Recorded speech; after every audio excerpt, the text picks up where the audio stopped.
We are live. How are you? I'm doing great. I'm doing great. Things are, it's been a slow start to the year, but that wintry mix, that winter blast, that Arctic blast, kind of took the wind, I think, out of a lot of buyers. I was reading that I think we had one of the slowest starts. I was reading in January and February, one of the slowest starts we've had in years. But I'm looking at our pending counts right now, and our pendings are trending way up now. Yeah. So the market is waking up, that's for sure, like right now. And I was talking to some realtors, and this is the same for pretty much everybody in the months of January and February. They're always like, "Oh my gosh, Paul, it's so bad. I'm out of business. I'm gonna retire. I'm gonna go apply at Home Depot, and I Yeah. gotta figure something else out here." Yeah. And then what happens is, usually what is it? It's March 4, and all of a sudden everyone's like, "Holy cow, man! I've got calls coming. I've got listing appointments coming up." So it is getting moving, which is really really cool. It's good to see the market moving again. Warmer temperatures help. So, Yep. Yep. All right, lead gen number two. This is our second. I feel like it's really our third week of lead gen. well, But I, whatever, it doesn't matter. We're doing lead gen again. yeah. Um, so I think what's interesting about lead gen for me when I think about it, I'm just Why are, gonna jump into it, okay? Because you got to jump in the last couple weeks. what are we focused on? Why? Why are we focused on lead gen? Focused on this. All right, the reason I think we're focused on this is because it's funny because I feel like when we use the words lead gen, people are like, ugh, what a gross term, like what a tacky sounding term. It sounds so like biz dev, lead gen. It sounds very like inhuman. It sound doesn't it kind of takes the humanity out of what we're doing here when working with people. But I think it's just our real estate way of saying like business growth. Yeah. How are you going to meet more people? How are you going to sell more real estate? How are you going to keep this business going? And Call it survival. yeah, it's survival. And like, oftentimes when you look at why someone doesn't make it in this industry, it's almost every single time because they didn't have enough business to sustain it. It's not that they're not smart, it's not they don't have good ideas. I mean, I've seen people throw so much stuff at the wall, but still not make it in this business. And it all and also when people don't have enough business, they kind of focus on the wrong things. They start to wonder like, oh, maybe if I do X or do Y or do Z, and they start really throwing things at the wall, trying to dig up more business, when oftentimes they're misidentifying the problem they have, in my opinion. Well, hey, I took you off your opening, so let me You're get you fine. go back to your So no. What I was saying is like it's lead gen is, whether you want to call it this or not, it is the backbone of every single person's business here watching. Every single person at Five Star relies on lead gen. There's whether you're paying for a lead or you're getting a phone call or someone's making a referral to you. It's a lead. It's lead gen. All of it is. And it's literally the lifeline for your entire business. And I think You might want to call it um, people awareness. That's people, your, but it's yeah, it's people. It doesn't it can be so many things. And I think this is really the crux of the problem we run into when we start talking about lead gen in real estate, because every single person, every single coach, every single influencer on social media is going to give you some new tactic to lead gen. And I think what happens a lot of times is realtors like are being told about so many different things you can do, or everyone's got an opinion and whatever it might be, and so we just toss our hands up and we go, you know what? I don't even know where to begin with this thing. I don't even know how to even begin thinking about this. I'm just gonna just put my head back down and ignore everything you're telling me right now because it's overwhelming me. It's making me feel like I'm behind the eight ball. It's making me feel like I don't understand technology anymore, or whatever you might be feeling when you hear people on stage talking about how to build a business. So I think we don't, we want everybody to understand right now that we understand that not everyone wants to build what we would consider this like mountain of a business, right? right. And so that, many agents would be happy with 5 to 10 sales per year, right? So that's fine. We're not trying to convince everybody to want to be a mega agent with 50 or 100 sales a year. Um, but isn't the goal to earn as much as you can in the least amount of time? And we believe that's where lead generation comes in, right? Yeah. And it can make it simpler. Not that you're going to do less for somebody. Matter of fact, hopefully you're going to do more for somebody because you got more time because the Right. Hold on. Let me ask and Lindy Tanis less real for quick if giving. she's Matter of still fact, here with this hopefully. issue. She said she was hearing like some feedback, but I heard it too from your computer. When I was talking, I could hear myself through your speaker.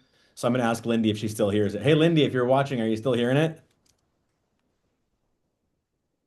So anyways, but all that to be said, yes, not everyone is gonna run the same business. Not everyone's gonna do it the same way. And that's kind of the beauty of this business, but it's also the confusing bit because when you hear these big influencers talking about how to grow a business, it's overwhelming. It's a lot. So I I went to school for marketing back in college days, which is like 20 years ago now, or more than 20 years ago now, which is crazy. Can you believe that? You have a son who went to college over 20 years ago? I couldn't hear you. Something up with your microphone, man. All right. Welcome to my world, I said. Can you hear me now? Yeah, I can hear you now. I wonder if you're on that glass countertop table you have, if it's reacting or something like that. But anyways. All right. All right. So, anyways, what I was gonna say is, back in the day, I went to school for marketing, and we always talked about like marketing mixes and how you can get your name out, things like this. So I guess I'm just gonna start from the top on rather than giving everyone a guide on how to build your business. It's really more of a choose your own adventure. It really comes down to your personality. It comes down to the opportunities in front of you. It comes down to all sorts of things that you have. So every one of us is going to have a different mix of what our business looks like. None of us are going to do it the same way. So let's say you're on a team or you're a team leader that buys Zillow leads. You might be thinking like, oh, well, Paul and Greg aren't really talking about conversion tactics right now. No, we're talking about business building tactics. So, but what I would say is that this still applies to people who are doing Zillow because I'm sure that your goal when you buy a Zillow lead is to land that Zillow person and then turn them into a lifelong customer. And that's what we're talking about right now. We're talking about the kind of lead gen we're talking about is how do you build into the future? How do you build going forward? Not how do you convert a Zillow lead right now, right? So I just want those people who are maybe on a Zillow team to think about this from a different perspective. How do you spend that money once on a Zillow lead, and how do you keep them forever and get referrals out of them going forward? So this applies to sphere-based people, Zillow-based people, all of it. So oftentimes we hear people saying that they have a lead gen problem, right? Like I have a lead gen problem. I don't know how to lead gen. And I think the better way to think about that right now is that you have an awareness problem. You don't have a lead gen problem, you have an awareness problem. Because 9 times out of 10, when you receive a lead, it's coming from somewhere. They're seeing something, they're hearing something, you're reaching out to them, they're being referred to you, but that requires awareness. So the way that like if you think about like the customer, so I always think about the customer. I think a lot of times realtors think about themselves. They think about, hey, maybe I can send out postcards, maybe I can be on Zillow, maybe I can sponsor the school thing, maybe I can. It's like all this like outbound spend, spend, spend, spend, spend, spend, spend, and all that's fine. But I'm thinking about like how do you think about your customer? Right now, your customer likely is unaware they're even going to want to buy or sell a house in the next couple of years, right?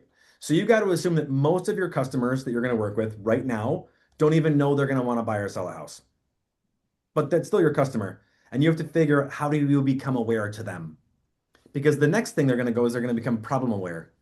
So now they're going to go, man, my house feels too small. Or man, I don't like my apartment. Or I'd like to buy, or I like to upsize or downsize, right? Or I'll get a second home. And once they become problem aware, they start to become solution aware. Now they're going, I'm going to get on Zillow. Some people might describe this as the funnel of going down the funnel down to where they finally buy or sell. So once they become solution aware, they start researching, they're looking on Zillow, they're looking on these websites, then they become product aware. That's you. Now they're going, okay, I know I want to buy and sell a house. What do I do? And you need to do every single thing you do now needs to figure out how do you become that person. So when they become product aware, meaning like I need a realtor, that your name is in the mix. That is pretty much lead gen in a nutshell, right? You certainly have other types of active lead gen activities like holding open houses, knocking on doors, social media type stuff, right? But again, you're building awareness. So anyways, I think oftentimes we think about like this. So I would really challenge, people on what that means. So you were talking to Carrie Kiefer last week. Yep. And what was one of the big things that you've learned talking to Brian Boven, Carrie Kiefer, Lori Zocco, you name it, with the Lindsay Dykstra, these Logan LaFleche, the same people we talked about pricing. What are they telling you they do? Well, they basically are relentless in staying in contact with people, Yes. and they don't live in fear of offending somebody. They don't live in a fear of reaching out. They do not allow fear to encroach upon their need to do you've said here in your notes that most people spend their time in stage 3 and 4, which is solution aware and product aware, and the top agents probably spend more time in stages 1 and 2. So think of this like if you have ninja people watching, right? You think about this the stages of the cycles of purchasing, right? Like they talk about the wheel of purchasing, or like the years, the cycles, and almost every single lead gen company wants to know who you are when you're clicking the buttons on Zillow. Like that's their game, right? But the best agents, the Brian Bovens, the Carrie Kiefers, the Micah Childresses, the other amazing realtors here at this company, they're wanting to stay close to you when you're not even aware you're going to move yet. So Yep. that way, when they do decide they're going to move, you're the natural choice. You're the first choice. So when you hear someone like Jared James on stage saying follow up is literally the game. Yep. It's literally the business is follow up. So I think when we talk about lead gen, we have to talk about what is follow up. What is lead gen? Yes, there are business building activities like new business. I would call this new business development, right? That would be like holding an open house, knocking on doors, being at a job fair, going, buying a float in a parade, buying a billboard, right? Well, how about even before then, Paul? Um, as I think about this, I'm going, why can't you communicate to them in areas 1 and 2, which is they're unaware, not thinking about it, and then problem aware, feeling the itch, house too small, life changed, and spending more time sending them something or communicating something in those areas. And you still have to have the other parts of it. You still have to Yeah, have the, they're all together, but I think like the best realtors don't try to do every single thing. no, they don't, but they do, they are relentless in staying in touch, and they're not afraid of sending or calling, you know, 4, 6, 8, 10 times. And I know one of the other things that they talked about was the slow response time. Like the minute somebody pokes their head up, you don't wait a day, you don't wait a week. You move quickly and you get to that person, and then you begin that communication line. And again, it's everybody can do this differently. There's 1,000 ways to do this, but when you think about, hey, you're probably not thinking about buying or selling right now, but what we know about people is that life changes. And I just want you to know that I'm here when life changes. Well, that takes me into the next thing, right? So like I just wanted to put out there like you have an awareness problem. So when you look at someone who makes this look easy and you cannot figure out how they're doing this, why does that person have so many deals rolling in? Why does Jeff Blahnik, who shares a wall with me right here, why does his phone ring 3 days a week with someone looking to sell their house? Well, first off, he's got 35 years of 45 years of consistent effort behind him. But like, so what I was gonna, what I'm saying is you have an awareness problem. Identify you have an awareness problem, and the name of the game now is becoming more aware with more people. The second thing I have here is like, a lot of agents think they need better marketing, but they really don't necessarily need better marketing. They need like a better recipe for their marketing. So like a lot of times, agents fall into like these traps. Like they think about promotion, they think about postcards, social media, door knocking, or they think like Instagram, TikTok, direct mail, cold calling, paid leads, YouTube, a blog, house open house. They're doing it all. They're just throwing stuff at the wall, trying to figure out what works, right? Yeah, those are And I the think, immediate leads. yeah, and again, like I know so I guess what I want to say right now is very transparently, I've been very honest about what I would do if you told me I had to have a client under contract in 30 days or less. I would hold an open house as many days as possible in a row. I'd be holding open houses. That'd be my quickest path to get someone under contract for sure.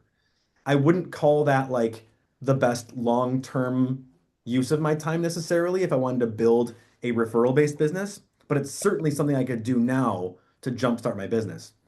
But I guess when I think of rather than better marketing, like a better marketing mix, I'm thinking of like your product, which is the experience you deliver, your promotion, where are you talking to people? Are you at the golf course? Are you at school? Are you only on TikTok? Are you only on Instagram? Are you meeting people in real life? And also and then you go into value like or pricing and value. What are they getting from you when they work with you?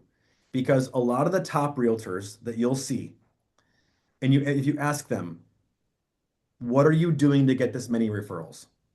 Almost every single time they'll tell you, I don't actually know. Yeah, that's very true. They will go, I don't actually know. And the rest of us are trying to figure it out. We're trying to be like, okay, how much money are they spending on postcards? Are they doing social media? How often are they posting? What days are they posting? What's the content they're posting? And we're trying to rip off and duplicate what we see. But what we're not understanding is it's not what we see, it's what their customers feel. They're creating a better experience that is driving business back to them. Their customers, if you see someone who's getting referrals like Jeff Blanc behind me, who's constantly receiving referrals, it's not because he has a slick postcard. It's because the people who are calling him received the best, most like credible referral they can think of, being like, you must call Jeff Blahnik. He's the best realtor on the planet. You must give him a call. And people take that and they will bank on it. So I think I want to, so I'm just kind of like, I'm just trying to kind of pull this around a little bit, you know? So I would really think through what is your actual experience you're creating and would anyone talk about it? One of the notes that you made here is that most agents think they need more clients. They actually need to stop losing the ones they already earned. Yeah, so that's our next one here. So then yeah, then let's repeat that real quick. The next section we're going to is most people think they need more clients, but they really have to stop losing the ones they already have. We have a epidemic in real estate. 76% of realtors never talk to their past clients again. Time after time after time. In fact, and I was just talking to a really great team that joined us this weekend, and I'm talking to other people who joined us recently, and we're talking about this in our meetings, and I'm like, I go, tell me about your database, and almost every time they go, and I go, tell me about how often you reach out to that database, and they go, oh, oh. And then you go, why aren't you talking to your past client? And they go, I'm embarrassed. I haven't talked to him recently.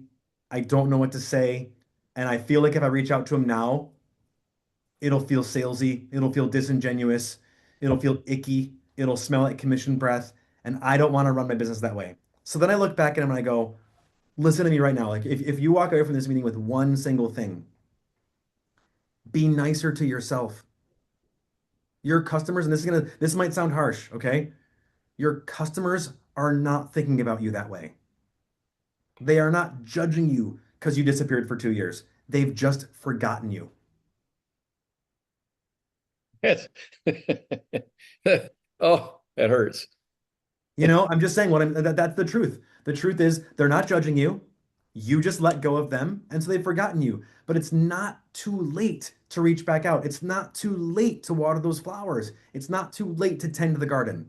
And I think that's another thing that I see is too often realtors are just willing to let go. They're like, you know what? It's my fault. I haven't talked to him in 2 years. I'm gonna just say goodbye, and hopefully, if I'm lucky, they'll call me. And I'm saying you can't work this business on luck. And I think that's where you have to rekindle that flame, keep those people. So, anyways, that's again, this comes down to follow-up. It comes down to the follow-up, does it not? Well, I'm going to move you along to your next point, which is most agents think their tactics aren't working and that the real problem is how they run their business. Where do you see that one? Number six. Oh, you skipped a couple here. Well, So, there's so you skipped one. Number four was most realtors think they need to be more creative, but they actually need to be more consistent. all right. Consistency trumps creativity every time. Consistency trumps creativity. And I think that when you're talking about lead generation and you're talking about business building, it's compounding. It's absolutely compounding. So if you go and you buy a billboard, if you go buy a billboard right now and you buy it once, best wishes to you, right? It's going to be $1,000 a month. It's going to be $2,000 a month. It's going to be down the drain, gone. But if you go buy a billboard for 5 years in the same area, that has compounding effect. The same thing happens with your follow-up and your consistency with your customer base. They will the more consistent you are with communicating with them, it'll come back to you. You know, Tony Hernandez says right here, he just wrote, he goes, just make the call. I've connected with somebody who I had not spoken to in 2 years. We chatted for 30 minutes. He has a listing appointment next month with her, and her daughter is relocating um, to West Michigan. So I love what Tony just said here because this is what I'm telling you right now. Your past clients that you're giving up on guaranteed have people right now they know who are moving and selling. And the thing is, they liked you so much when they worked with you. NAR's stats even say that 80% of people loved working their realtors so much they'd work with them again, but only like less than 30% actually work with a realtor twice. So what I'm saying is like Tony is a great example of like reaching out, making the call. A couple years ago, we did this again with John Scott. You were and I were talking about him this morning, Dad, weren't we? What was John Scott's story? Well, we were having a convo like this online, and I made the comment, which I'd like to make the challenge again today. I'd like for everyone that's sitting here listening to this right now, if you want to see your business take off like a rocket ship, what you need to do, it's real simple. When we hang up here today in a couple minutes, you begin to put down forget making a list. Just go to your phone, open it up, and call the first five people that are in your phone. Mm-hmm. Hey, how you doing? Just wanted to check in. I know we haven't talked in a while, but you may or may not have any interest in real estate right now, but I just wanted to make you aware that I'm still out here and Or just anything. Yeah. Any questions on the market, whatever. But yeah. here's one key Oh, thing. oh, go back to John. Okay, So So John, and in fact, I think this was at a follow-up for the Win boot camp we did where we were talking about follow-up. And John was like, I'm sitting there and he's like, I'm listening to Paul and Greg talk about this follow-up thing. So he grabs his phone, makes a couple calls, and sure enough, his clients had a son and daughter-in-law that were looking to buy or sell. He was out there showing them houses like in 2 or 3 days. And he would never have gotten the call because they were already looking. And the client was like, I didn't even think to make the referral yeah, you because aren't going, I just wasn't thinking about you. I just forgot to, I mean, I wasn't even thinking about making the referral. and we all know that everyone, the old saying is everyone knows at least five realtors. So being aware, you're giving them the reason to want to call you. And it's like they probably would call one of three or one of five people. Why not be the one who actually reached out and made them aware that you exist again? And you can't assume that these people are thinking about you nonstop because they're not. And Wow. so, anyway, so the challenge right now to each one of you, when we hang up, call five people for the next 5 work business days in a row, and you get out to five days, 25 calls, and then let us know. Call us back and tell us, did you find any business in that just deciding to sit down and make a phone call and saying hi?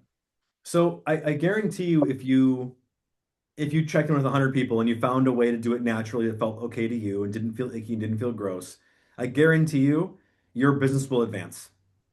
If you did this, if you consistently just checked in and made people feel seen, made them feel cared for, made them feel like you gave a rip about them, they're going to remember you. This is the thing I think we have to remember when it comes to growing a business. When you think about the things that you guys refer, think about companies that you refer, think about plumbers you refer, think about an attorney you refer, think about a car dealership that you refer. Think about the things that you refer and ask yourself why you refer them. Because there are certainly companies you do refer, and there are companies you will never refer. And I guarantee you the companies that you refer, you're a raving fan of. You love this company. You guys have all heard me talk about Taco Bell and Ace Hardware. Like I love Ace Hardware. I had a closing for a high school friend last week. And you know what I got him? I got him a gift card to Ace Hardware, and I told him why. I gave him a gift card to Ace Hardware. And I think that when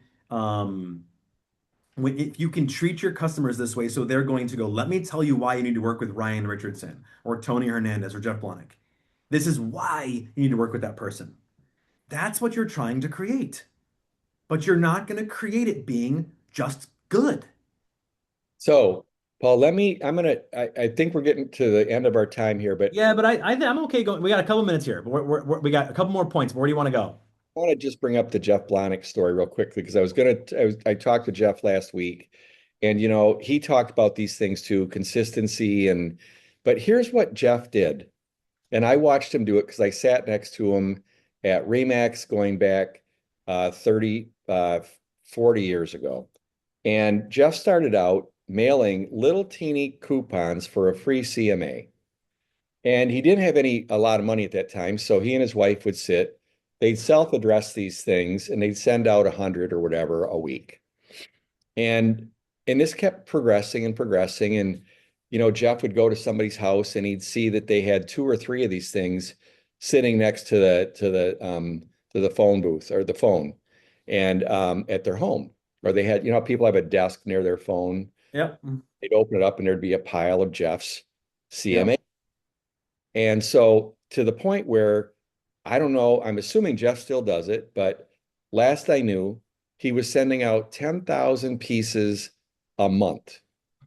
And they were just little different colored, green, yellow, pink, little coupons. And it went out every month. And he's done it for 30 years, 20 years, whatever. And that's that consistency you're talking about. Yep. And again, when you think about that first thing you talked about, Paul, the awareness thing, um, the experience you deliver, how people hear about you, the one and two, I think that's what that was doing. Oh yeah, this was, I mean, I've back when I was listing on the northwest side of Grand Rapids, I would go into these appointments and I would see Jeff's trifolds.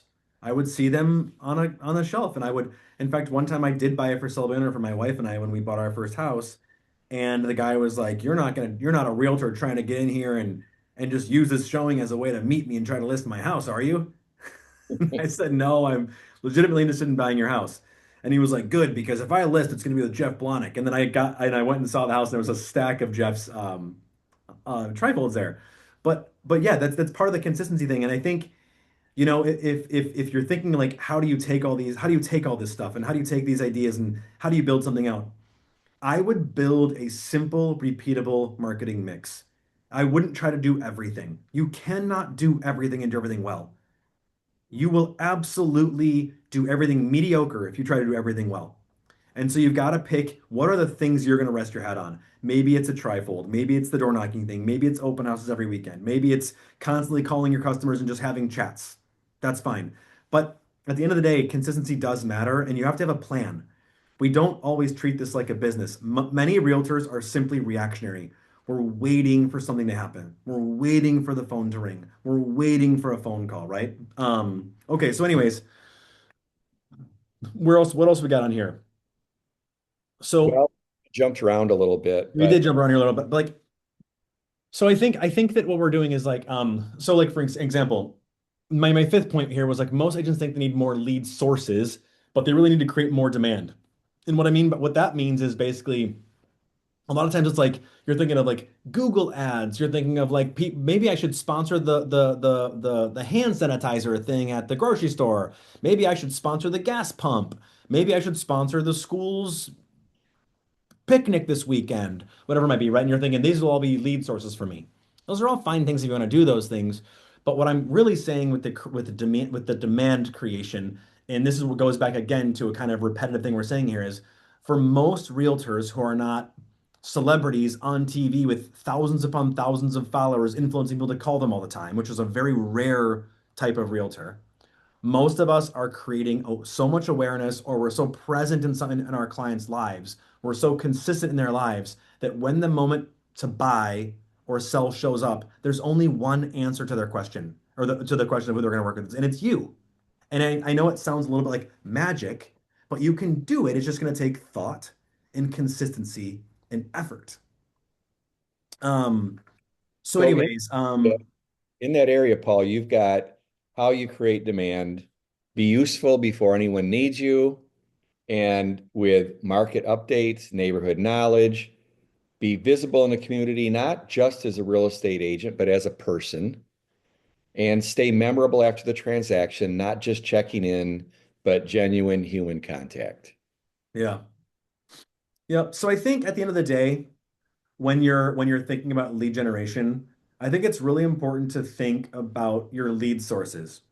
We have to look at our business and go, where is the business actually coming from? Are there five people in your world that are responsible for referring you 50% of your business this past year?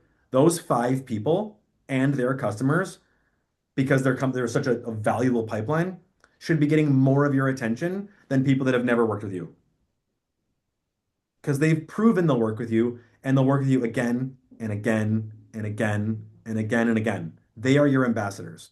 So you should be thinking about buckets of your customers. Do you have actual ambassadors? Do you know who your ambassadors are? Do you know who's your best referring sources? And are you treating them as such? Are you caring for them as such? Are you treating their referrals they've given you as such? Because that reflects back onto the referral source.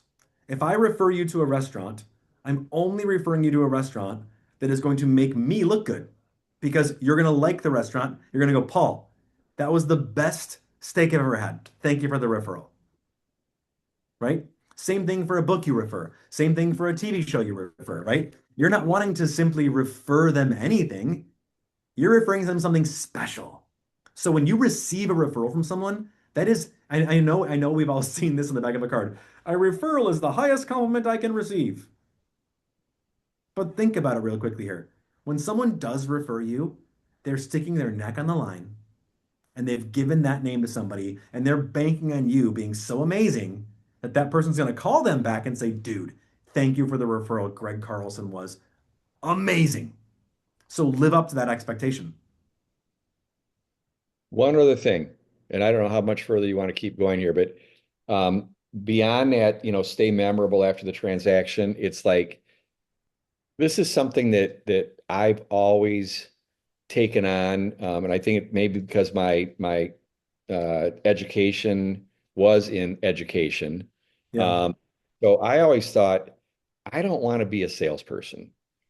I mean, I've always felt that I'm an educator, that I inform. I don't sell anything. I just educate people so that they can make a great decision.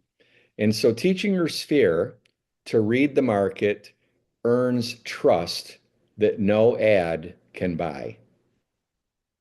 So think about that for half a second. Teaching your sphere to read the market earns trust that no ad can buy. There's Yep. so much for you to do this. There's so much information out there. Yep. Use the stats we're sending out. Use those things. Use all these things as tools to give gifts of knowledge to your people. So real quick here, if I was going to finish this off here, Greg, what I'm saying is don't treat every single client the same. And I don't mean treat clients poorly. I'm like, but understand the real people in your world that are going to help you grow your business. Secondly, saying things like how many leads did I get is the wrong question. It should be how many clients heard from me or how many potential clients heard from me. How many people am I connecting with this month and next month? These are the things that build a business because when you connect with them, you leave an impression and they want us to reciprocate. If they never hear from you again, or you just send them generic stuff all the time, you just get kind of slid off into the corner over here as just another forgettable person or vendor, essentially. And then lastly, I know the temptation of always focusing on the shiny object, which is the new customer who I've never met before, who wants to hire me, right? Hey, I saw your ad. I saw your ad on TV. I'd like to work with you. Or I saw your ad in the yellow pages. I'd like to work with you. Or I saw your ad while I was sanitizing my hands at the grocery store. I saw your ad. You were staring right at me when I was sanitizing my hands. I'm calling you now. I understand the excitement around marketing like this to get these leads, but they're exponentially more expensive and the income that comes back from those is so much smaller than people you already know, who like you, know you, trust you, who will refer you over and over and over and over and over again. And so often we forget the people who will actually grow our business so we can focus on people we don't know. And that's what a lot of these companies out there like Home Depot, Taco Bell, Coca-Cola, you name them, they know that retention is the name of the game. It's retention that actually makes all the money. So, anyways, that's kind of my lead gen thought Yeah. process. And before you have your last little say, there's 1,000 ways we can lead generate. Greg and I could sit here right now and we could rattle off 1,000 different ways to grow your business. It's really about your personality, what fits into your world, how you want to run your business. They all will work. Just build your marketing mix, start going, grounded in really valuable things. And yeah, go ahead, Greg. What were you going? So what I want to end with is that there's this thing called orphans in real estate. And you've talked about it already with, the how many, what percent of people are satisfied. And we have new people coming into the business every year. And there's always some person that just breaks through and is doing phenomenal things. And so today, you can take control of a market that is near you right now. Could be a neighborhood, could be a group, whatever it might be.